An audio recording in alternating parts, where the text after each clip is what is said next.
pasaría si tuvieras que abandonar el lugar donde has vivido casi toda tu vida porque los precios de los alquileres de la vivienda se dispararon y ya son impagables?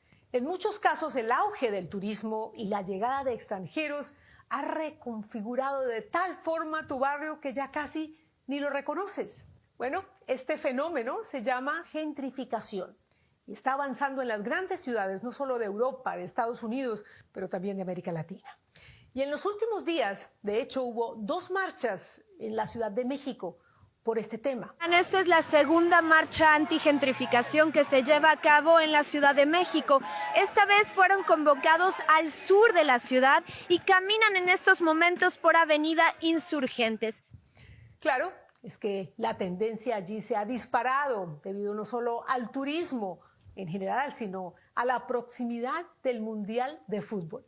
Recordemos que el año que viene, México, Estados Unidos y Canadá serán sedes del Mundial. Y esto va a atraer a millones de nuevos visitantes. Pero no solo sucede en México. Muchos de los barrios de las grandes ciudades del mundo se están revalorizando. Aparecen nuevos desarrollos inmobiliarios y con el auge de las plataformas como Airbnb, cada vez las viviendas destinadas al alquiler temporal son cada vez más. Y tras la pandemia, muchas personas que empezaron a trabajar de forma remota, ahora lo pueden hacer desde cualquier lugar del mundo y por eso deciden estar trabajando temporadas largas en diferentes países. El resultado, precios altísimos que expulsan a los vecinos locales y en muchos casos los obliga a viajar largas distancias hasta los lugares de trabajo. La tendencia llegó a tal punto que, por ejemplo, en Barcelona, la gente salió a protestar a las calles hasta que las autoridades locales prometieron eliminar gradualmente todas las licencias de alquileres temporales para el año 2028. Y es que no solamente desaparecen los residentes, con los residentes desaparecen negocios familiares, negocios tradicionales, llegan desarrollos urbanísticos, inmobiliarios, cafés, restaurantes, tiendas que nada tienen que ver con la cultura local. Así que si vives en una gran ciudad o estás pensando mudarte a otra, bueno, sin duda este programa te va a interesar. Vamos a hablar con Miriam Mabel Martínez. Ella es escritora y además es profesora de la Escuela de Diseño del Instituto Nacional de Bellas Artes. Y hace tiempo viene analizando este fenómeno y además ha vivido en carne propia la gentrificación en su propio barrio en la Ciudad de México. Cuando me convertí en una turista de mi cotidianidad, se ha preguntado Miriam en uno de sus artículos. Vamos a hablar con ella de esta tendencia mundial. Pero antes, como siempre lo hago, los quiero invitar a que me sigan en mi canal en YouTube, @PatriciaDaniotVideos, y por favor suscríbanse, porque solo así podemos hacer sostenible la producción de ¿Qué pasó con lo que pasó? Si les gusta lo que ven, le hacen clic a la palabra suscribirse y ya estamos conectados sin ningún costo. También pueden activar las notificaciones para que les avisemos cuando publicamos nuevos programas. También para los que les gusta el formato podcast, me pueden encontrar en Spotify. Los espero por allí también. Comenzamos en ¿Qué pasó con lo que pasó? ¿Qué pasó con lo que pasó?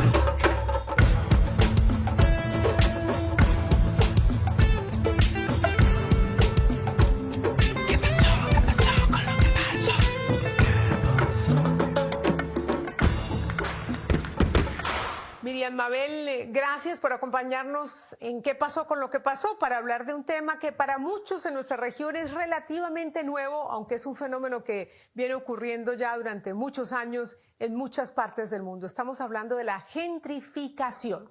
Para alguien que no conozca el término, ¿qué es? ¿Cómo se lo explicarías? ¿Qué es la gentrificación? Bueno, la gentrificación sería el aburguesamiento de un barrio, ¿no? El aburguesamiento de un hábitat, que es básicamente que llega una clase con mayor poder adquisitivo y desplaza económicamente a los antiguos pobladores. Eso sería la gentrificación. ¿Y por qué al llegar gente con mayor poder adquisitivo desplaza a los que están ahí? ¿Por qué los que están ahí se tienen que ir? Porque cuando llega alguien con mayor poder adquisitivo que renta, trae también sus modos y sus modos de vivir y sus gustos. y sus gustos no corresponden a los de las clases más bajas, ¿no? O sea, digamos, todo en un estrato, y porque es un mercado. Cuando llega alguien que puede pagar más, todo empieza a subir.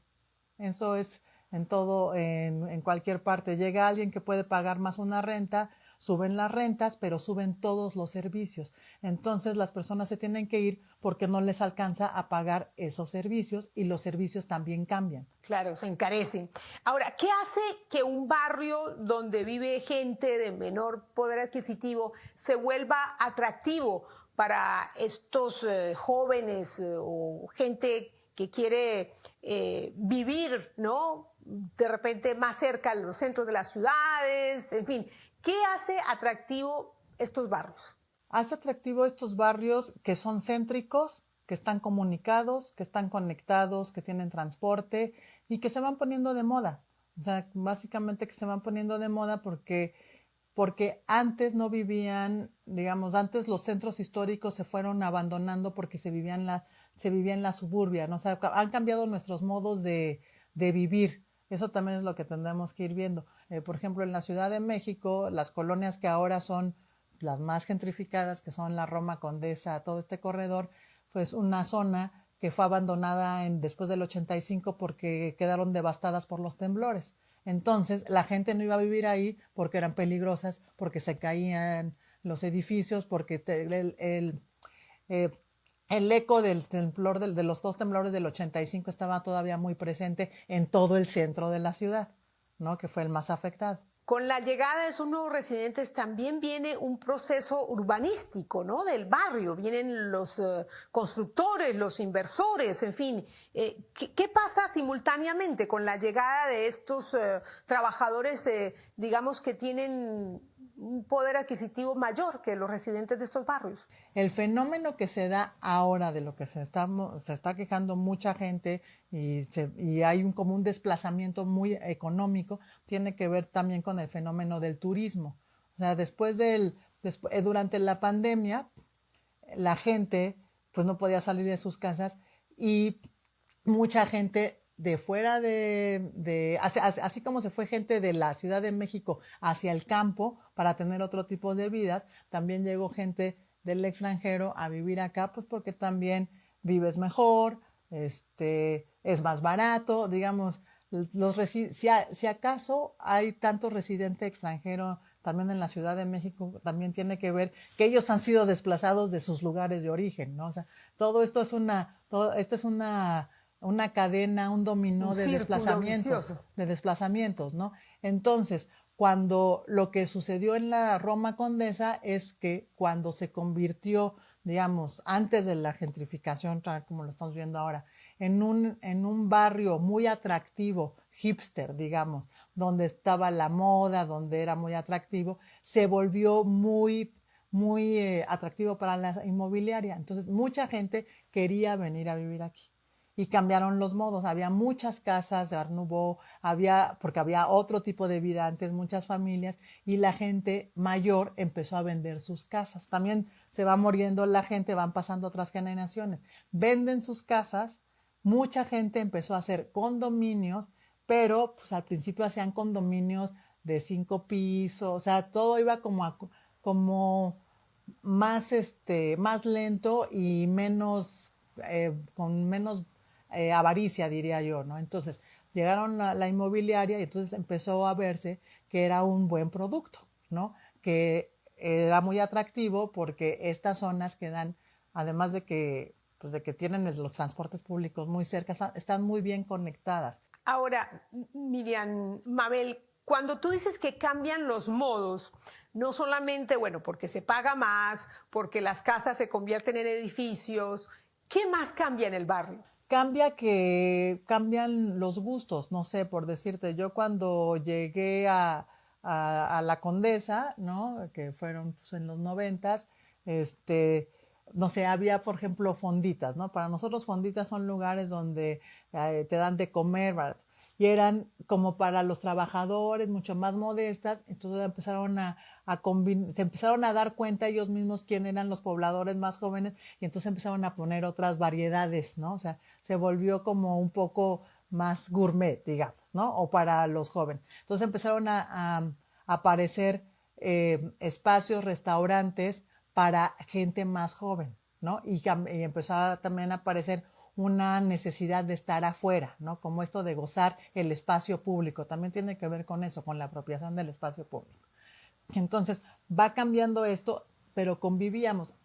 Cuando te digo de que va cambiando los hábitos, es que entonces llega a, no sé, construye una inmobiliaria y hace departamentos más lujosos, y entonces la gente que llega, sus necesidades son distintas, ¿no?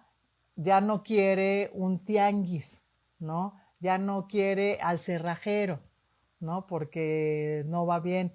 Ya no necesita del zapatero todo el tiempo, ¿no? Van cambiando pues los hábitos. Y entonces, esas son las personas que no nada más es que están ahí, sino que esos mismos locales se vuelven atractivos para otras personas que pueden hacer negocios que sean más, o sea, que les vaya mejor económicamente. Entonces se van desplazando porque además se piensa que estas cuestiones no son necesarias, ¿no? Claro, que es parte del fenómeno. Ahora, para la gente que es dueña de la propiedad, el hecho de que venga gente con mayor poder adquisitivo y quiera poner su propiedad en venta, pues es algo positivo, ¿o no? O sea, pues depende cómo lo veas, porque si llegan, yo te voy a hablar de casos particulares que conozco, no sé, yo por ejemplo, yo hacía todo en mi barrio, ¿no? Yo caminaba y tenía mi cerrajero, el que me arreglaba el sastre, todo ahí, ¿no? Incluso mi psicólogo. Entonces, mi psicólogo tenía ahí su consultorio y su casa. Y cuando empezó esto a crecer, hace unos 10 años o menos, antes de la pandemia, llegaron y le ofrecieron, no sé, aparentemente un dineral por su casa, ¿no? Pero ya ese dineral que le ofrece, no sé, voy a decir una cifra, no sé, 10 millones de pesos por su casa, que en ese momento parecía mucho. Pero los departamentos que estaban vendiendo ya costaban 6, ¿no? Departamentos de 100 metros. Y él tenía una casa de, ¿qué te gusta? Construido 300 o sea, entonces él les explicó, o sea, ¿cómo me va a convenir? Y entonces le decían, bueno, no, pues es que tú puedes comprar, ¿dónde? Entonces, si él hubiera aceptado esa compraventa, te hubiera tenido que salir. Claro, a lo mejor eso le alcanzaría para comprarse una cosa muy grande, pero fuera de donde él se desarrolla, ¿no?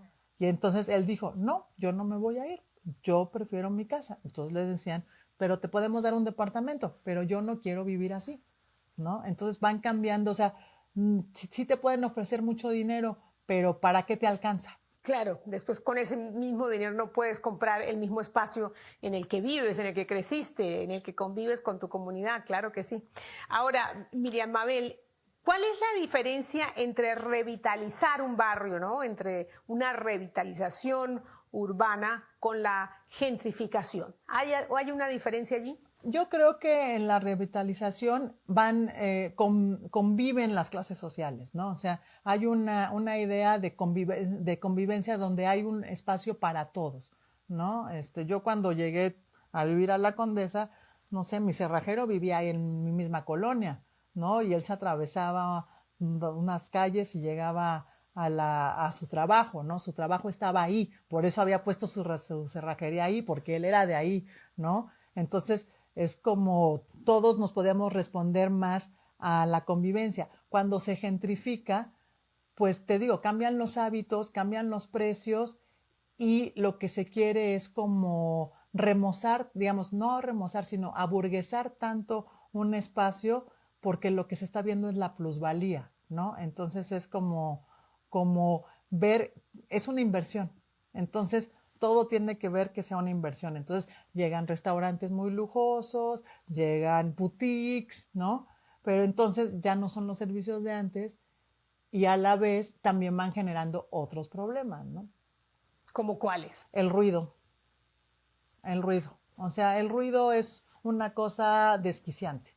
O sea, desde el ruido de las construcciones, el ruido de los restaurantes, o sea, El tráfico, me el imagino tráfico, también. Pero yo te pondría que para mí uno de los problemas principales y desde hace mucho, mucho tiempo que no te das cuenta hasta que sales es el ruido. Hay ruido 24 horas, ¿no? O sea, los bares, las terrazas han venido también a romper todo porque tampoco se habían pensado eso, o sea, cómo viaja el sonido. Cuando hay un bar, pues está constreñido en un espacio y hay mucha tecnología para el ruido, ¿no? Pero las terrazas es otra cosa, ¿no? Claro, ahora el disfrute al aire libre pues permite que todos los vecinos escuchen el ruido, la música, en fin. O sea que tú fuiste víctima de la gentrificación, tuviste que salir del barrio donde viviste mucho tiempo. Sí. ¿Y cómo lo has experimentado? ¿Cómo lo has No, vivido? yo la verdad, pienso que es un problema muy fuerte en el sentido de que sí se necesitan regulaciones porque para mí todo es básicamente una cuestión de avaricia, porque si tú estás especulando, digo, a mí mi casera llegó un día, después de 20 años de vivir en el mismo sitio, de pagar la renta a tiempo y, o sea, digamos, sin haberme retrasado un solo día en 20 años, nos dijo así literal que ya no nos iba a renovar el contrato porque había gente que le podía pagar el doble o el triple que nosotros. Y ahí, y ahí ustedes no tenían ninguna defensa. No, bueno, nosotros hicimos lo que teníamos que hacer para tener una salida digna porque yo, como se lo dije en ese momento, es tu casa, tienes todo el derecho, pero lo que no tienes derecho es a ser cruel, ni a ser ni a ser abusivo, ¿no? Porque no me estoy robando tu casa, o sea, no me tienes que desalojar porque no te pago, ¿no? Y también, y esto es un convenio, pero tú no puedes venirme a decir que tú tienes un cliente que te paga más, porque eso es ilegal. Y es ilegal entonces Claro, en no, México. o sea, tú no puedes vender, tú no puedes poner a rentar algo que estás rentando. Ahora, Miriam Mabel, desde que tuviste que ir de la casa que rentabas por muchos años, ¿cómo cambió tu vida? O sea, ¿tuviste que estar más lejos de tu trabajo? En fin, ¿cómo eso afectó? Mira, a mí me afectó en el sentido de que, bueno, después de vivir 20 años en un espacio donde además a mí lo que me gustaba de donde vivía era exactamente el espacio físico, en la urbanización, pues me gustaba que había muchos parques, que tenía muchas cosas cerca. Además de todo, pues también uno se acostumbra, uno es animal de costumbres, ¿no? Entonces, mi casa no nada más era mi casa era mi barrio, ¿no? Yo conozco, te puedo decir, 20 años, yo conozco a todo mundo, tengo unos perros, todo el mundo me conoce, todo el mundo sabe el nombre de mis perros. Entonces, claro, para mí lo más fuerte fue eso, cambiarme de un lugar, de mi espacio. Sin embargo, cuando nosotros nos dijeron que teníamos que ver, yo en ese momento me di cuenta que a mí ya había muchas cosas que no me gustaban y que, bueno, que era el momento de cambiar porque ya, aunque me pareciera cómodo estar ahí por el transporte, porque, bueno, pues porque viví 20 años ahí, porque era lo único que sabía, ¿no? O sea, de mi vida adulta era lo único que conocía, ¿no? Pues la comodidad a veces, te hace obviar las cosas que ya no funcionan, ¿no? Entonces, cuando ya tuve como esta certeza, dije, yo no quiero irme a un espacio igual, ¿no? Porque yo ya no vivo en el lugar al que yo llegué y que me gustaba mucho, que era que había mucha comunidad, que había otro tipo de restaurantes, que había gente de todas las edades, que no era, yo ahora siento que la Roma Condesa era un hotel, ¿no? Yo lo veo y digo, no, pues esto es como vivir en un hotel, ¿no? Entonces yo misma Gente que entra y sale, ajá, yo gente misma me diferente. pregunto, sí, yo misma me pregunto en qué momento me convertí en turista de mi vida cotidiana, ¿no? Porque además te vas acostumbrando a los nuevos hábitos. Mira, te voy a poner un ejemplo. Yo cuando llegué ahí, de repente iba a tomarme un café, había un café, ¿no? Uno, ¿no? Y luego aparecieron dos. Cuando yo dejé de vivir ahí, iba diario sacaba a mis perros y me iba a un restaurante, a un cafecito, que me encantaba tomar café. Y una vez me pregunté, ¿cuándo dejé de prepararme café en mi casa para salir como si estuviera de vacaciones todos los días a tomar café, ¿no? Entonces, cuando me di cuenta de eso, yo decidí, y lo comenté con mi pareja, que pues nos fuéramos a un barrio donde, claro, que nos simplificáramos la vida, que estuviera cerca de nuestro trabajo, que estuviera alejado sobre todo de estas prácticas que a mí ya no nos parecían atractivas, de la Roma Condesa. Miriam Mabel, en México específicamente, este fenómeno de la gentrificación se debe más al cambio generacional que llega a estos barrios, a la avaricia y la especulación económica o al turismo, o es una combinación de los tres. Yo creo que es una combinación de todo, o sea, sobre todo creo que se mezclan que la especulación inmobiliaria, donde también se ve que es un buen negocio, ¿no?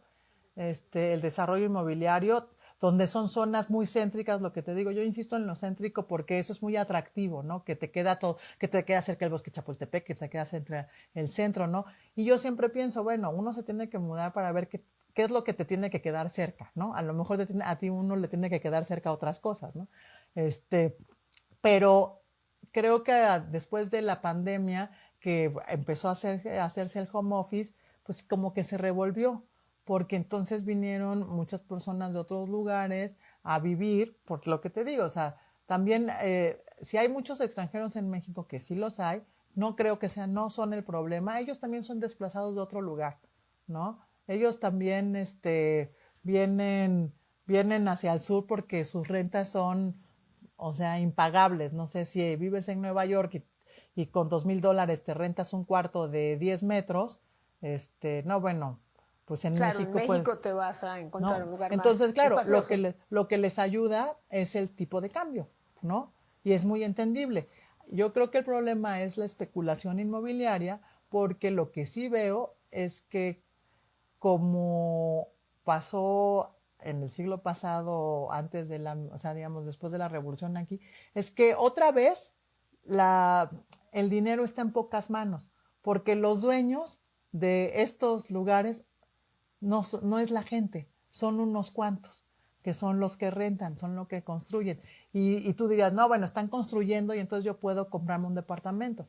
Pues tampoco está fácil para la gente más joven comprarse un departamento, pues porque viene también de otros movimientos, de que si hay trabajo, de que si no hay trabajo. Entonces yo creo que no es tan fácil ni en México ni en ninguna parte del mundo para la gente joven comprarse una propiedad, porque sí creo que lo que es una cuestión mundial es que los centros de las grandes ciudades todos son muy caros porque son muy atractivos por céntricos. Claro, porque tienen esa posibilidad de estar cerca a lugares emblemáticos de las ciudades, los museos, en fin, los centros de trabajo, el transporte, los centros comerciales, en fin. ¿Qué pierde un barrio, Miriam Mabel, cuando se pone de moda? ¿Cómo se transforma el tejido social cuando los residentes de ese barrio se tienen que ir? Pues pierde su identidad. Mira, hay un etnólogo que a mí me gusta mucho, ya murió, francés, que se llama Marco Ye, que él a finales de los 90 dijo algo que cada vez que salgo aquí en la Ciudad de México o veo las noticias del resto del mundo, pienso cómo tenía razón, y él dijo que en el siglo XXI todos los grandes centros históricos de todas las megalópolis del mundo, así Mumbai, Tokio, Londres, Ciudad de México, Buenos Aires, todas nada más iban a poder ser habitadas por las élites económicas internacionales, ¿no? Y yo dije, no, esto no es cierto. Y eso sucede en París. En París solamente viven los ricos, las clases muy altas en el centro, ¿no? Todos los demás tienen que vivir fuera. Entonces, ¿qué cambia? Que se vuelve un lujo, ¿no? Se vuelve un museo, ¿no? Se vuelve un museo porque nada más es como hay que ir a ver lo que tiene de atractivo. Se vuelve un lugar donde se reproduce lo peor del capitalismo y lo peor del mercado, porque entonces llegan a trabajar desde muy lejos los que tienen que dar servicio a los que pueden pagar, ¿no? Entonces, y en estos mismos lugares, pues lo que aspiran es a parecerse a todas las grandes ciudades, ¿no? O sea, el espejo, ahora sí que la fantasía de la globalización, ¿no? De que yo estoy en la Ciudad de México y me tomo un flat white con un croissant, una au chocolate, ¿no? Como si estuviera en París, pero me lo tomo igual en Londres y me lo tomo igual en Berlín, y que lo que aspiramos es a que parezca que estamos en cualquier parte del mundo. Ya vamos a hablar de las regulaciones que ya me lo mencionabas, pero bueno, México va a ser una de las sedes del Mundial de Fútbol. ¿Tú crees que este fenómeno va a empeorar con los Airbnbs, en fin, que las protestas van a seguir como vimos en Barcelona, en fin, ¿cómo crees tú que va a afectar esto a México, sobre todo a la capital? Pues mira, yo creo que el Mundial, como se va a estar en 3 países y además México tiene tantos problemas con Estados Unidos, no sabemos cómo va a estar, es que por más que, o sea, digamos, la Ciudad de México tiene muy buena capacidad hotelera, ¿no? Yo creo que quienes más sufren esto son los hoteles, ¿no? Porque antes del Airbnb, de cualquier manera, aquí hubiera podido hacerse un mundial completito, unas olimpiadas, y hay capacidad hotelera, porque hay muchos hoteles, muy buenos hoteles, como para cubrirlo. Yo no creo que el Airbnb vaya a afectar, ¿no? Porque pues, no sé cuántos partidos se van a jugar. Bueno, aquí es la inauguración, pero es como muy, muy momentánea, y creo que si algo sabe la gente en México es sacarle provecho a estos momentos digamos, de bonanza, ¿no? O sea, es como cuando te vas a la playa en diciembre, está muy lleno y la gente local sabe que ese es el momento de que va a llegar una derrama económica importante. Y yo creo que también los mexicanos lo tenemos muy claro, y que todo mundo va a querer hacer un negocio, y está bien, ¿no? Y bueno, va a ser un fenómeno que se va a incrementar por el tiempo que dure el Mundial. Ahora, Miriam, ¿cómo puede la comunidad de un barrio defenderse de la gentrificación? ¿Cómo pueden presionar, hacer lobby para que se establezcan regulaciones y se evite este fenómeno que está desdibujando muchos de nuestros barrios en nuestras capitales, en nuestras ciudades? Pues no solamente en América Latina, no, claro, en el mundo. No, estoy totalmente de acuerdo. Pues mira, lo que creo que es un problema muy profundo, porque lo que se tendría que hablar es de políticas públicas, lo que se tendría que hablar es de vivienda justa. Cuando la gente no es dueña de los lugares, es muy fácil gentrificar, porque nada más les dices, no les rentas y ya. Entonces yo creo que lo que va a tener que pasar es que se van a tener que regular, no nada más las rentas, se van a tener que regular que alguien no pueda tener 50 Airbnbs, ¿no? O sea, no sé si, o sea, digamos, también eso es como que alguien tiene la capacidad económica y compra 100 departamentos, y no te estoy exagerando, pues, ¿no? Existe ese negocio, existe. Claro que sí. Se regula eso, está muy tremendo. Yo el único lugar que sé, y eso porque tengo un amigo que vive en un barrio dominicano en Nueva York, y él me decía que ahí que no se gentrificaba porque la comunidad tenía como una alianza y no permitían entre ellos, o sea, es una cosa que a mí me parece muy padre, pero me parece muy difícil de llegar, de que tienen un acuerdo, nadie va a especular.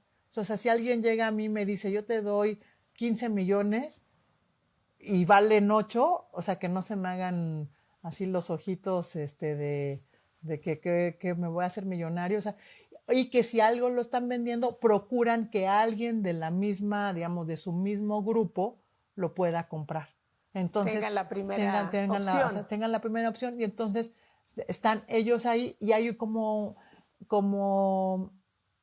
un control de precios, digamos, social, ¿no? O sea, colectivo, de comunidad. Y creo que es difícil, pero creo que podría ser como una ventaja.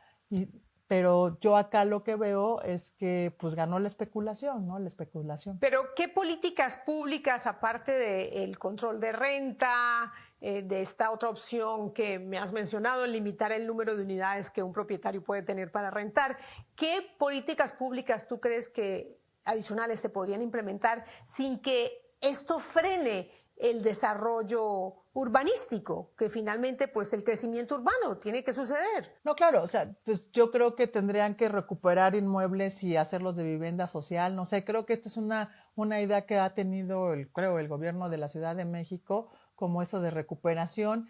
El problema, yo también creo que tenemos que volver a pensar que tenemos que convivir muchas clases sociales en un mismo barrio, ¿no? Y creo que se hicieron como guetos, ¿no? Entonces, como que eso es un problema que ahora que ya no vivo en la Roma Condesa, veo que ya era un problema, ¿no? Cuando a la misma comunidad que fue cambiando paulatinamente, ya no le gustaba ver a cierto tipo de digamos, no de vecinos, sino de negocios, porque entonces afeaban, ¿no? Entonces nosotros mismos, sin querer, digamos, yo ahí digo como vecino, fuimos promoviendo que para verse más bonito, pues ya no estuviera el zapatero, ya no estuviera el sastre, ya no estuviera esto. Y ya para terminar, Miriam, ¿hacia dónde crees tú que vamos con este proceso? ¿Tú crees que se puede revertir, se puede ralentizar o esto va a empeorar? ¿Tú crees que hay ánimo, hay conciencia para tomar cartas en el asunto? Pues yo creo que por lo menos se está hablando, ¿no? O sea, a mucha gente le podrá parecer muy caótico, bueno, pero sí son las cosas en las crisis, ¿no? Yo creo que está bien que se esté hablando, que está bien que haya, que todos estemos hablando por fin de esto, o sea, a mí me ha sorprendido que sea hasta ahora, ¿no? O sea, yo fui viendo cómo cambió el barrio donde yo vivía en 5 años, o sea, digamos, yo vivía ahí 20, pero mi pareja vivió ahí 30 y yo creo que en los últimos 5 años fue cuando fue el cambio brutal, o sea, de la pandemia para acá. Y lo que me sorprende es que no hubiéramos estado hablando antes de esto. Yo creo que lo que tenemos que hacer es pues seguir como exigiendo, porque sí se trata del acceso a la vivienda, de la construcción, y que se tienen que encontrar modelos donde podamos como convivir todos, ¿no? Ese yo creo que es el mensaje. Y me pregunto, ya para terminar, esta sí es mi última pregunta, Miriam Mabel, ¿qué papel juegan los gobiernos locales, no? Me imagino que les conviene este fenómeno también, porque entre más unidades haya, pues más impuestos reciben, ¿o no? ¿Son un poco cómplices de esto? ¿Les interesaría regular? Yo creo que al gobierno le conviene porque si lo regulariza, pues recibe impuestos, ¿no? O sea, si se cobra, no sé, si se regulariza, no tengo idea cómo van a ser con el Airbnb, pues entonces hay como un beneficio para la sociedad, ¿no? Conviven de otra manera, ¿no? O sea, yo creo que también todos tendríamos que dejar de ser tan, ¿cómo se llama? Tan individualistas, ¿no? Si yo también me mudo a un lugar, pues también me tengo que acostumbrar y ver cuáles son los modos del nuevo sitio, ¿no? Creo que pues a las autoridades les conviene que todos estemos contentos, ¿no? Les conviene que venga mucha gente, ¿no? O sea, también, digo, yo soy de la Ciudad de México y a mí me encanta que vengan turistas porque me encanta mi ciudad y pues yo creo que es una ciudad hermosa y lo es, hermosísima. Y que puede uno se venir, siente orgulloso de mostrar su ciudad. Y que puede venir mucha gente, ¿no? La cuestión nada más es que no se tiene que concentrar en un solo lugar, ¿no? Como que también creo que las autoridades pueden hacer que muchas partes de la ciudad también sean muy atractivas. O sea, de repente pareciera que la Ciudad de México es el centro y la Roma Condesa, ¿no? La ciudad es hermosa, es mucho más grande, ¿no? Entonces también nosotros quitarnos esa idea. La Ciudad de México es más grande, hay muchos más lugares, ¿no? Y pues los podemos ir como pues conviviendo todos y abriendo, ¿no? Pues Miriam, ha sido un gusto que nos hayas acompañado para hablar de este tema, para entenderlo y bueno, no solamente desde tu perspectiva académica, sino también como residente, porque lo viviste en carne propia. Gracias de nuevo. No, gracias. Me imagino a ti, Patricia, que estaremos hablando de estos temas mucho más a menudo. Bueno, pues, un gusto. Igualmente. ¿Qué pasó con lo que pasó? Miriam Mabel lo expresó muy bien. Tenemos que poder convivir en barrios en los que aspiramos a estar todos, donde haya lugar a la diversidad, sin perder la identidad local, sin que todos los lugares se parezcan, sin desplazados de sus entornos y, por supuesto, también garantizando el progreso, las mejoras urbanísticas y el desarrollo inmobiliario. Lo tendremos que poder hacer para que unos no ganen a expensas de los que menos tienen. Para eso se necesitan, sí, algunas regulaciones, como escuchamos, pero sobre todo mayor conciencia de las autoridades y mayor compromiso de los vecinos. Una mayor participación ciudadana para inmiscuirnos en los asuntos de nuestra comunidad, de nuestro vecindario. ¿Y qué mejor manera de hacerlo que actuando para preservar nuestro entorno? No me cabe duda de que podemos encontrar un equilibrio donde también quepan los que ganan menos y garantizarles el derecho a una vivienda asequible. El tema debería estar ya en la agenda de nuestros políticos para evitar llegar al extremo de Barcelona, en donde tienen, como les contaba, la meta de 3 años para eliminar los alquileres temporales. Y a mí me parece también que es un extremo, porque así eliminan la opción de la vivienda de estas plataformas que resulta atractiva para los que no tienen presupuestos para pagar largas temporadas en un hotel que además cuenta con mucho menos espacio que el que te ofrece un apartamento amoblado. Así que a activarnos como ciudadanos. Gracias por acompañarme una vez más y antes de despedirme les recuerdo hacerle clic a la palabra suscribirse para que nos apoyen con este seguimiento. Desde ya, muchísimas gracias para los que ya hacen parte de esta gran comunidad. Ya somos más de 211,000 seguidores y eso es gracias a ustedes. Los espero por Spotify también. Nos vemos la próxima semana en otro ¿Qué pasó con lo que pasó? Gracias de nuevo. ¿Qué pasó con lo que pasó?